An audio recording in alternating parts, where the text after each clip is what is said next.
जय माता दी। नवदुर्गा के 9 दिनों में माँ के विभिन्न स्वरूपों की पूजा अर्चना करके साधक माँ का विशेष आशीर्वाद प्राप्त करते हैं। नवदुर्गा के छठे स्वरूप को छठे दिन को माँ कात्यायनी की पूजा की जाती है। माँ कात्यायनी का जन्म कात्यायन ऋषि के घर में हुआ था, इसलिए इन्हें कात्यायनी कहा जाता है। इनकी 4 भुजाओं में अस्त्र शस्त्र और कमल का पुष्प विराजमान है। इनका वाहन भी सिंह ही है। ये ब्रजमंडल की अधिष्ठात्री देवी हैं। गोपियों ने कृष्ण जी की प्राप्ति के लिए इन देवी की ही पूजा अर्चना की थी। विवाह संबंधी किसी भी प्रकार की बाधाएं अगर मनुष्य के जीवन में आती हैं तो उन सभी बाधाओं को दूर करने के लिए इन्हीं देवी की पूजा अर्चना करने का एक अचूक उपाय शास्त्रों के अनुसार बताया गया है। योग्य और मनचाहा पति इनकी कृपा से ही प्राप्त होता है। ज्योतिष में अगर किसी का बृहस्पति किसी भी तरह से खराब है तो वह भी इन देवी की कृपा से सही हो जाता है। बृहस्पति का संबंध भी इनसे ही माना जाता है। माँ कात्यायनी की पूजा करने से कन्याओं के शीघ्र विवाह के लिए यह पूजा बहुत ही अद्भुत मानी जाती है।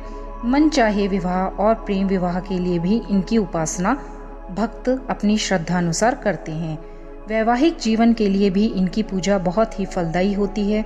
अगर कुंडली में विवाह के योग नहीं है या क्षीण है तो भी विवाह इनकी कृपा से हो जाता है।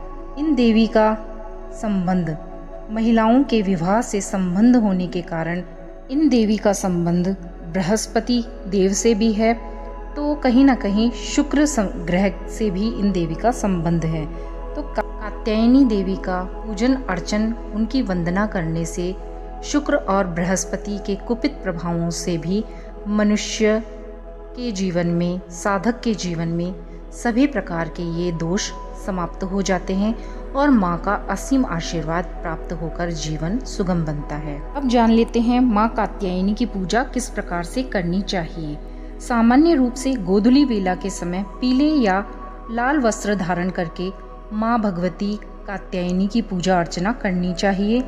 माँ को पीले फूल और पीला नैवेद्य अर्पित करना चाहिए और इन्हें शहद भी अर्पित करना विशेष शुभ प्रदान करता है। माँ को सुगंधित पुष्प अर्पित करने से शीघ्र विवाह के योग बनते हैं और साथ ही प्रेम संबंधी जो भी जीवन में बाधाएं होती हैं वे दूर होती हैं।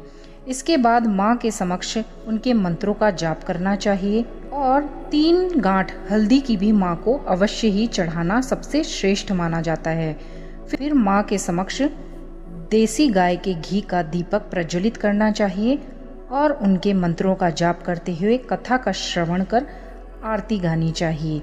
इससे माँ की असीम कृपा भक्तों पर बनती है। माँ का मंत्र इस प्रकार है: या देवी सर्वभूतेषु कात्यायनी रूपेण संस्थिता नमस्तस्यै नमस्तस्यै नमस्तस्यै नमो नमः। यह माँ का बहुत ही सरल मंत्र है। इसकी कम से कम 1 माला माँ के छठे दिन जाप करनी चाहिए।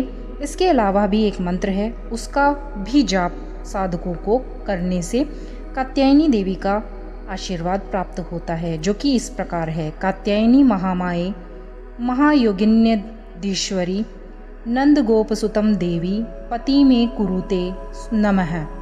इस प्रकार से मंत्र का उच्चारण करने के बाद 108 बार मंत्र का उच्चारण करके हल्दी की गांठों को अभिमंत्रित करके अपने पास सुरक्षित रख लेने से बृहस्पति ग्रह मजबूत होता है और किसी भी तरह की विवाह से संबंधित या बृहस्पति ग्रह से संबंधित जीवन की सभी कमियों को दूर किया जा सकता है। माँ कात्यायनी की उपासना करने से और उन्हें शहद अर्पित करने से आकर्षण क्षमता बढ़ती है और साधक का प्रभाव बढ़ने लगता है। शहद चांदी के या मिट्टी के पात्र में डालकर माता को अर्पित करना सबसे अधिक सर्वोत्तम माना जाता है। अब माँ कात्यायनी की कथा का थोड़ा सा विवेचन जान लेते हैं।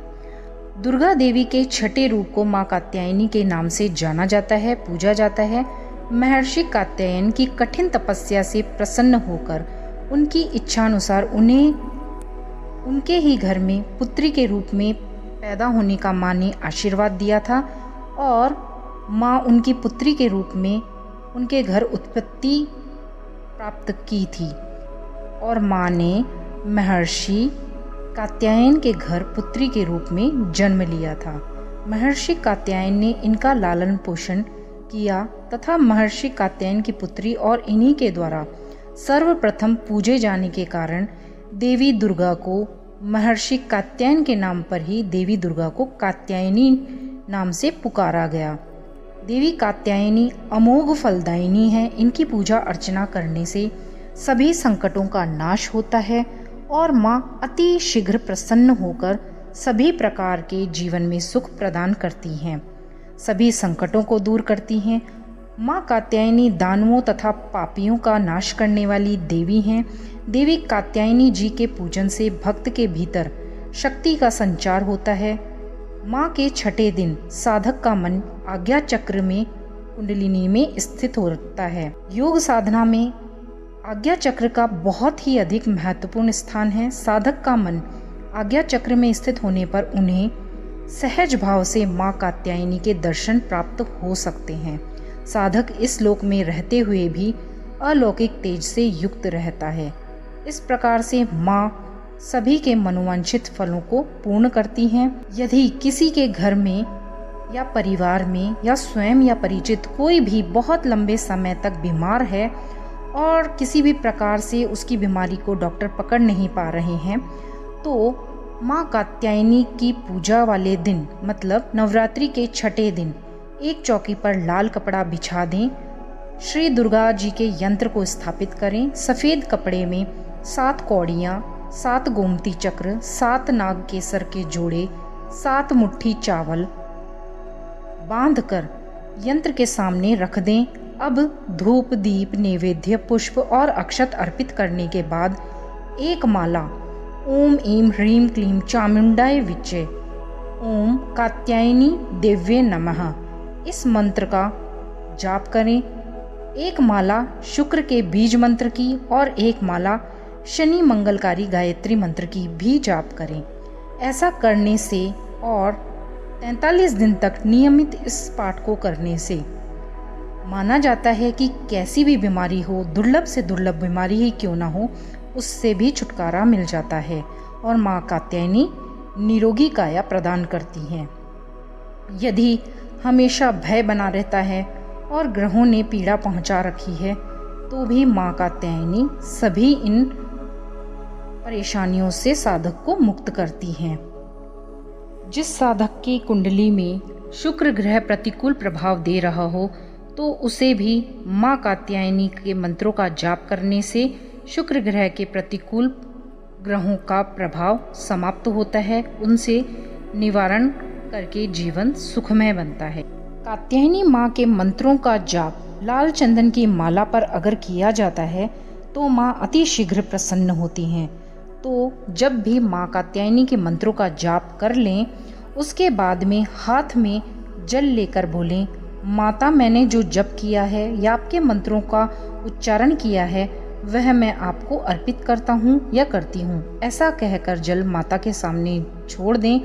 माँ बहुत ही शीघ्र प्रसन्न होती हैं और मनोवांछित फल प्राप्त होते हैं। माँ कात्यायनी को भोग स्वरूप शहद से बनी चीज़ों का भोग लगाया जाता है, तो माँ कात्यायनी को शहद से बनी हुई खीर का भोग आप जरूर लगाएं। माँ अत्यंत शीघ्र प्रसन्न हो जाती हैं। माँ को शहद अत्यंत प्रिय है। अगर शहद से बनी हुई खीर ना लगा पाएं तो केवल शहद का भोग लगाने मात्र से भी माँ बहुत ही जल्द प्रसन्न हो जाती हैं। माँ कात्यायनी की पूजा करने से साधकों को विवाह में देरी हो रही हो तो उससे तो मांगलिक दोषों को दूर करने में, सभी इन विवाह से संबंधित कार्यों में तो सफलता मिलती ही है। साथ ही यह एक सुखी, पूर्ण और सफल विवाहित जीवन प्रदान करने वाली सर्वोत्तम माता का दिन होता है। तो कात्यायनी माता वैवाहिक जीवन को बहुत ही सुखमय और आनंद से भरने वाली देवी हैं।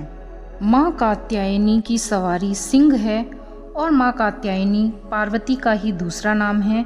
उमा, कात्यायनी, गौरी, काली, हेमावती व ईश्वरी इन्हीं के ही अन्य नाम हैं। शक्तिवाद में उन्हें शक्ति या दुर्गा, जिसमें भद्रकाली और चंडिका भी शामिल हैं, में प्रचलित हैं। स्कंद पुराण में उल्लेखित है कि वे परमेश्वर के नैसर्गिक क्रोध से उत्पन्न हुई थी, जिन्होंने देवी पार्वती द्वारा दी गई सिंह पर आरूढ़ होकर महिषासुर का वध किया था। वे शक्ति की ही आदि रूपा हैं। देवी भागवत पुराण और मार्कंडेय पुराण के अनुसार देवी महात्म्य में कहा गया है कि देवी कात्यायनी और भगवान जगन्नाथ का स्थान बहुत ही पवित्र माना जाता है। छठी देवी की पूजा करने से आज्ञा चक्र इंसान का खुल जाता है और इस चक्र में स्थित मन वाला साधक माँ कात्यायनी के चरणों में अपना सर्वस्व निवेदित कर देता है। परिपूर्ण आत्मदान करने वाले ऐसे भक्तों को सहज भाव से ही माँ के दर्शन प्राप्त हो जाते हैं। माँ कात्यायनी को जो सच्चे मन से याद करता है, उसके रोग, शोक, संताप, भय आदि सभी कष्ट विनष्ट हो जाते हैं और जन्म जन्मांतर के पापों को भी माँ दूर करती हैं और माँ के शरणागत होकर उनकी पूजा उपासना करने से माँ का आशीर्वाद प्राप्त होता है। माँ की उपासना छठे दिन करनी सबसे सर्वोत्तम होती है। इनके पूजन में अद्भुत शक्ति का संचार होता है। वह दुश्मनों का संहार करने में ये देवी अत्यंत ही सक्षम मानी जाती हैं। इनका ध्यान केवल गोधूली बेला में ही करना चाहिए। वैसे तो पूरे दिन ही इनका होता है, छठा दिन, लेकिन गोधूली बेला में जब इनका ध्यान किया जाता है तो श्रेष्ठ फलों की प्राप्ति होती है। प्रत्येक जन साधारण के लिए आरोग्य योग्य कुछ श्लोक भी हैं, जिनका अगर एक माला पाठ व्यक्ति कर लेता है तो माँ की असीम कृपा प्राप्त होती है। जो मंत्र मैंने आपको पहले बता दिया था, या देवी सर्वभूतेषु कात्यायनी रूपेण संस्थिता नमस्तस्यै नमस्तस्यै नमस्तस्यै नमो नमः। हमारे पुराणों में ऐसी कथा मिलती है कि माँ कात्यायनी महर्षि कात्यायन के यहाँ पुत्री के रूप में उत्पन्न हुई थी और अश्विन कृष्ण चतुर्दशी को जन्म लेकर सुक्त सप्तमी, अष्टमी तथा नवमी तक 3 दिन इन्होंने कात्यायन ऋषि की पूजा ग्रहण कर दशमी को महिषासुर का वध किया था। माँ कात्यायनी अमोघ फलदायिनी हैं और ये अत्यंत चमकीले और भास्वर हैं। इनकी 4 भुजाएं हैं और माता रानी का दाहिनी तरफ का ऊपर वाला हाथ अभय मुद्रा में तथा नीचे वाला वर मुद्रा में है। बाईं तरफ के ऊपर वाले हाथ में तलवार और नीचे वाले हाथ में माँ ने कमल पुष्प धारण किया हुआ है। इनका वाहन सिंह है। माँ कात्यायनी की भक्ति और उपासना करने से साधक को बड़ी से बड़ी मुश्किलों वाली प्रगति भी सरलता से अर्थ, धर्म, काम, मोक्ष 4 फलों की प्राप्ति हो जाती है। वह इस लोक में स्थित होकर भी अलौकिक तेज और प्रभाव से युक्त होता है। ऐसी है माँ कात्यायनी की महिमा और भक्तों के ऊपर उनका आशीर्वाद। माँ कात्यायनी के जीवन साथी शिव ही हैं और माँ कात्यायनी हिंदू धर्म की बहुत ही पवित्र और पूजनीय देवी हैं, जो कि नवरात्रि के छठे दिन पूजी जाती हैं। इस प्रकार माँ कात्यायनी सभी भक्तों पर अपना कल्याण करें, अपना आशीर्वाद बने। इसी मंगल कामना के साथ आप सभी से विदा लेती हूँ और मिलते हैं नई वीडियो में नई जानकारी के साथ। सभी को माता रानी के नवरात्रों की हार्दिक शुभकामनाएं, छठे नवरात्रि की शुभकामनाएं और मिलते हैं नई वीडियो में। तब तक के लिए सभी को धन्यवाद। कमेंट्स में जय माता दी लिखना ना भूलें। जय माता दी, जय माता दी।